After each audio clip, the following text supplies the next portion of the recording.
E aí, terceirão, tudo bem com vocês? E aí, será que a gente vai usar essa camiseta aqui, bonitona, esse ano ou não? Espero que sim, né? Esse negócio não acaba logo aí. Bom, vamos então lá. Saudade de vocês, né, gente? Queria encerrar esse ano com vocês, mas vamos torcer para que isso acabe logo aí, para que a gente volte antes de dezembro, então aí, né? Vamos então continuar com a nossa aula. Na semana passada eu comecei com vocês um conteúdo chamado Filosofia da Ciência. Essa parte da filosofia, então, ela procura discutir a validade do conhecimento científico que é criado por nós, seres humanos. Tá? Então vamos então para a aula de hoje. Deixa eu ajeitar aqui. Isso. Filosofia da ciência. Então vamos hoje ao conhecimento científico. Na aula passada, falei para vocês que existem alguns tipos de conhecimento, né? Falei do pensamento mítico, falei do conhecimento religioso e o conhecimento do senso comum. E deixei para hoje, então, o dito conhecimento chamado conhecimento científico. Vamos então lá para a nossa aula. Então, na aula de hoje, nós vamos ver quais são as características do conhecimento que chamamos de científico, vamos conhecer como funciona o método científico e vamos ver ali o que significa hipótese, teoria e lei científica, porque isso é importante, ok? Então, vamos lá. Quais são as características, então, aí do conhecimento científico? Ele é oposto ao senso comum, né? Porque o conhecimento do senso comum ele é subjetivo, a pessoa sozinha ela vê alguma coisa e ela interpreta para ela.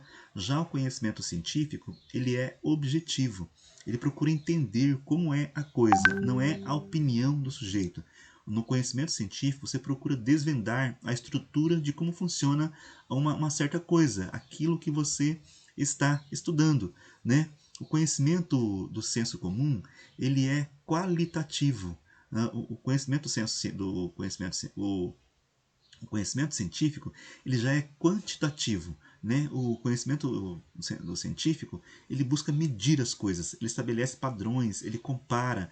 Então, no conhecimento científico você não vai usar bom ou mal, ruim ou perto ou distante. No conhecimento científico você usa medidas. Tal coisa está a 1 metro de distância, ou está a 1 milhão de quilômetros. Então, em ciência, você usa medidas, padrões, números. Você não usa as suas opiniões subjetivas como é no conhecimento científico, como é no conhecimento do religioso. Então, o conhecimento científico ele é extremamente rigoroso em relação a isso aí, tá? Por isso, então, que ele é oposto ao senso comum. Continuando, então, ali com as características ainda do conhecimento científico. O conhecimento científico ele é homogêneo, né? Então ele busca ali compreender as leis gerais de como funcionam os fenômenos. Por exemplo, né? Por que é homogêneo? A gente sabe que a lei da gravidade não vale só para mim ou só para vocês. Ela funciona para todos os corpos, tá? Eles são diferenciadores. Então eles distinguem os seres, fenômenos que parecem iguais, mas que não são, e explicam para nós, tá? Então por isso que é diferenciador. Continuando então ali ainda, né? Então, no conhecimento científico, só há um estabelecimento de relação e causa depois que se investiga, né, a natureza do fato e suas relações com outros semelhantes ou diferentes. Por exemplo, contar para vocês uma historinha aqui. Antigamente, nas fazendas, as pessoas colocavam ovo no toco das porteiras para impedir, né, que a tempestade chegasse na fazenda. Tá? Havia isso aí, jogavam sal no terreiro para impedir tempestade. Então, existe alguma relação? Né? Então, se jogar sal no terreiro segura a tempestade, significa então que lá no mar não deveria ter tempestade, que tem sal lá. Né? Se colocar um ovo no toco de uma porteira segura a tempestade, quer dizer então que na granja não chove. Né? Percebam só então. Então, o conhecimento científico é assim: ele só estabelece uma relação causal entre uma coisa e outra depois de investigar se realmente há alguma relação entre esses fenômenos. Portanto, então, o conhecimento científico ele se surpreende com a regularidade do que há no universo. Né? O homem sempre observou o universo e ele sempre explicou as coisas de um certo modo. Então, o que é que a ciência vai fazer então? A ciência vai se surpreender com a regularidade com que ocorre aquele fenômeno. Por exemplo, né, essa semana agora, até o final de julho, nós vamos ter aqui na Terra a passagem de um cometa que passa de 6.000 em 6.000 anos, 6.756 anos ele passa. Então, quando ele passou ó, há 4.000, há 6.000 anos atrás, olha só quanta coisa não existia ainda. E vai passar agora essa semana e vocês vão observar. E a ciência, então, sabe que os cometas têm uma regularidade no espaço. Esse é um exemplo, tá, gente? É um exemplo básico. Mas para vocês entenderem como que a ciência procura compreender essa regularidade. Nesse caso aí, compreendeu a regularidade do movimento de um astro que está no espaço. Mas tem a regularidade das estações do ano, tem a regularidade do movimento do Sol, né? Então é isso que a ciência busca compreender. Tá? Então, ela não estabelece uma relação causal sem ter certeza que aquilo realmente funciona. Nós temos, por exemplo, agora aí, coisas do senso comum. Ali embaixo, né, na imagem, tem ali a ivermectina. As pessoas estão usando um remédio que é para verme, para curar um vírus. Não existe relação causal de cura aí, mas o senso comum diz que cura e está usando esse remédio. Ao lado ali, né, temos o remédio da homeopatia. Homeopatia também não é conhecimento científico. Homeopatia é pseudociência, é uma falsa ciência. Então não existe relação lá entre tomar aquele remedinho e obter a cura daquelas doenças que, segundo a homeopatia, ela cura, tá? Então que as doenças que a homeopatia cura, elas se curariam sozinhas. Então não tem relação causal entre tomar a homeopatia e tomar e se curar da doença lá, tá? Então assim, o conhecimento científico, ele é cru, ele é nu, né? Enquanto nós temos os desejos nossos aí e que as coisas aconteçam, né, rapidamente, a ciência não é assim. A ciência vai no tempo dela, funciona da maneira como ela é, objetiva, sem a nossa opinião. A ciência é assim que ela funciona, ok? E aí, então, como é que se elaboram ou se constroem aqueles dados científicos que chegam até nós, então, que nos mostram o resultado das coisas, né, que funcionam, se funciona ou se não funciona? Bom, funciona através do método científico. Ao lado aqui, eu coloquei a imagem de um cientista brasileiro que muitos não conhecem, que é o César Lattes. O César Lattes fez uma descoberta importante de uma partícula do átomo. É um cientista reconhecido mundialmente, né? Ele já morreu em 2005, mas aqui no Brasil não é conhecido. Tá? Acho que ele descobriu uma partícula chamada meson pi. Os currículos hoje são chamados currículo Lattes, graças aí ao César Lattes. Tá? Só para elaborar, só para dar uma curiosidade para vocês. Então, tá ali, né? Então, os dados científicos são construídos através do método científico. O que é o método científico? Então, esse método científico, então, aí é um conjunto de regras que eu tenho que seguir para realizar uma experiência. Se vocês se tornarem cientistas em alguma área, algum dia, vocês vão estudar algum objeto, vão desvendar alguma coisa, vão descobrir alguma coisa, e quando vocês forem para lá para o congresso de ciências de vocês lá, vocês vão ter que apresentar, né, quais foram os passos que vocês seguiram. E esse passo que vocês seguiram aí chama-se método científico. Ele tem um monte de detalhes, tá? Mas aqui no próximo slide vou apresentar a vocês quais são os passos básicos de um método científico, ok? Então, esse que é um método científico. É um conjunto de regras básicas que eu tenho que seguir para realizar uma experiência, né? Para corrigir alguma coisa, para provar algo que eu quero, que eu estou querendo provar, ok? Então tá lá. Como funciona esse método científico? Temos ali, né, o famoso caso do Isaac Newton e da maçã que cai na cabeça dele, né? Segundo conta lá a lenda, o Isaac Newton não xingou a maçã quando a maçã caiu na cabeça dele.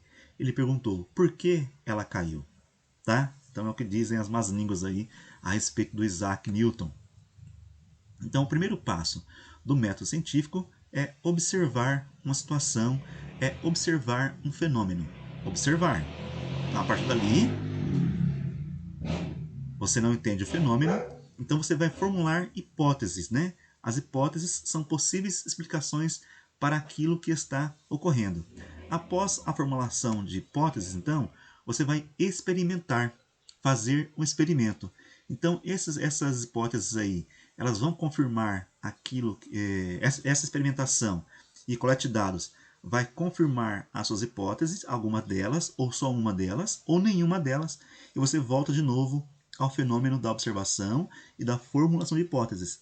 Ou então elas se confirmam, uma dessas hipóteses que você levantou, ela se confirma e você parte então ali para interpretar os resultados que você colheu através da experimentação, tá?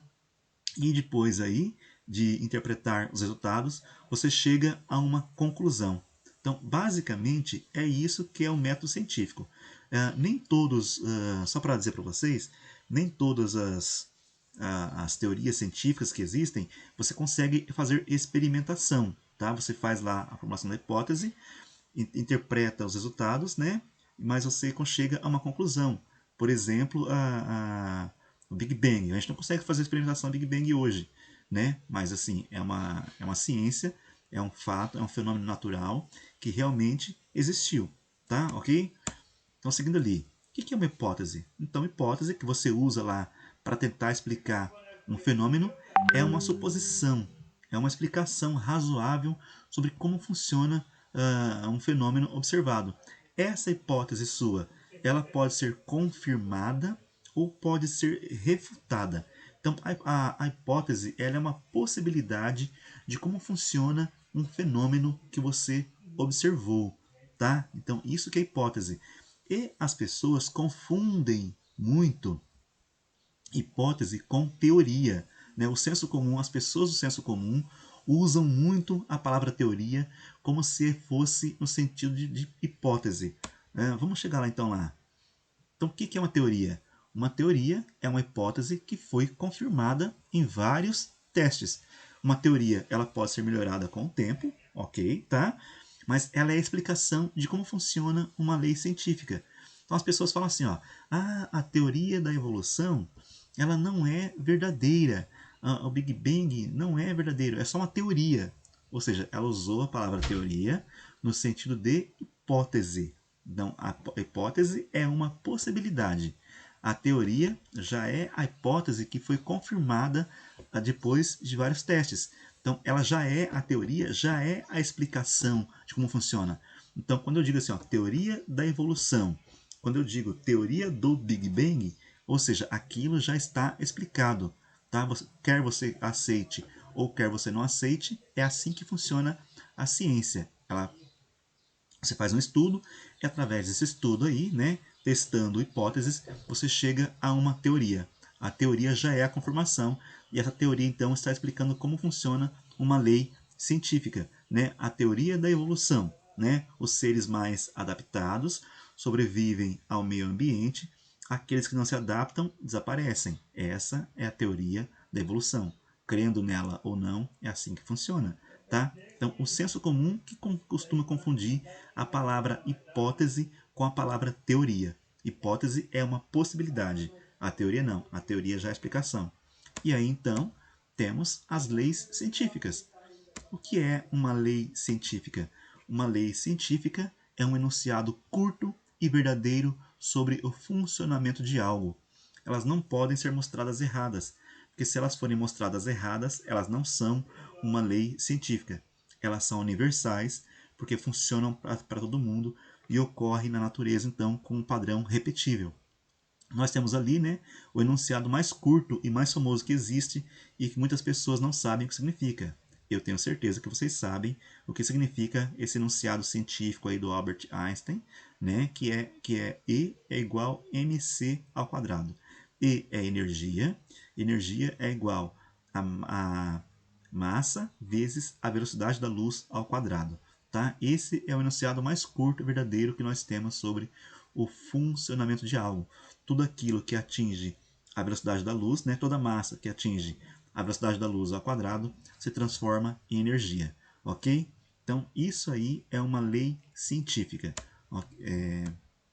E aí, então, se o conhecimento científico é uma construção humana, se os humanos são falhos, por que é então que nós devemos confiar nisso que chamamos de ciência?